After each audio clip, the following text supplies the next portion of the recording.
Kecelakaan tunggal yang dialami sebuah mobil Mitsubishi Pajero warna hitam nopol BG1068NI di Jalan RE Marta Dinata Palembang Selasa 15 November 2022 siang menewaskan satu orang.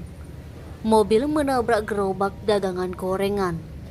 Informasi diperoleh, korban yang tewas seorang perempuan diketahui bernama Mila 50 tahun, warga Lorong Satria, Kelurahan 2 Ilir, Kecamatan IT2 Palembang, yang merupakan pedagang gorengan tersebut.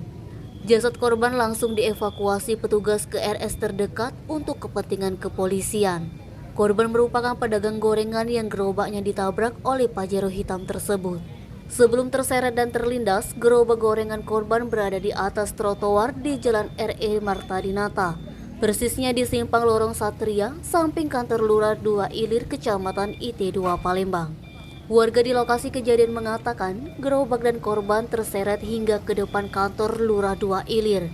Sepertinya mobil itu dalam kecepatan tinggi. Kondisi mobil Pajero hingga saat ini masih belum dievakuasi dan dipasang garis pembatas dari POM TNI AL. Edo Sumek.co melaporkan.